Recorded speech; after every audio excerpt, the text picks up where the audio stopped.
11th standard example 1.22 பார்க்கலாமா? Find the domain of f of x equal to 1 by 1 minus 2 cos x னு கொடுத்துருக்காங்க. Domain அப்படின்னு அவங்க mention பண்ணுறது எக்ஸோட வேல்யூ கண்டுபிடிக்கணும். இப்போ இதுலேருந்து எக்ஸோட வேல்யூ கண்டுபிடிக்கணும்.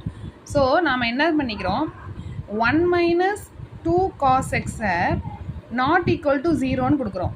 இப்போ இங்கே வந்து 0 வரக்கூடாது. இப்போ அப்படி வராமல் இருந்தால் தானே இதுக்கு வேல்யூ கண்டுபிடிக்க முடியும் சாதாரணமாக எஃப் ஆஃப் எக்ஸுக்கு.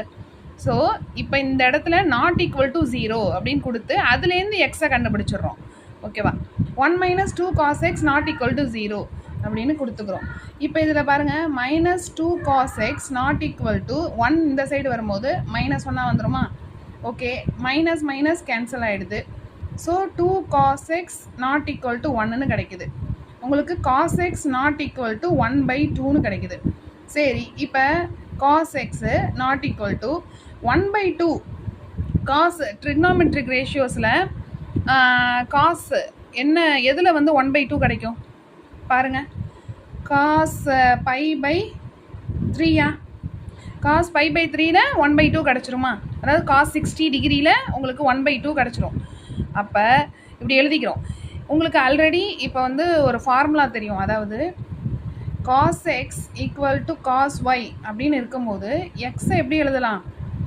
2n pi plus or minus இங்கே ஒய்னு வருது இல்லையா, அதோட வேல்யூ வரும். Okay, here n belongs to z இன்டிஜர்ஸாக வரும். ஓகேவா?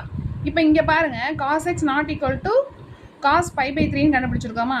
ஸோ நம்ம இங்கே எக்ஸ் எப்படி எழுதலாம்? எக்ஸ் நாட் ஈக்குவல் டு, ஓகேவா, 2n pi plus or minus pi by 3 எழுதலாமா? n belongs to z. So domain of F எப்படி எழுதலாம்?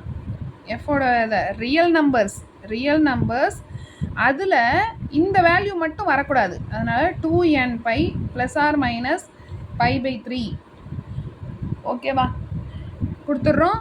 Here n belongs to z. ஓகேவா? இப்படி ப்ராக்கெட் கரெக்டாக போட்டுருங்க. Okay, thank you. If the video is helpful to you, subscribe my channel.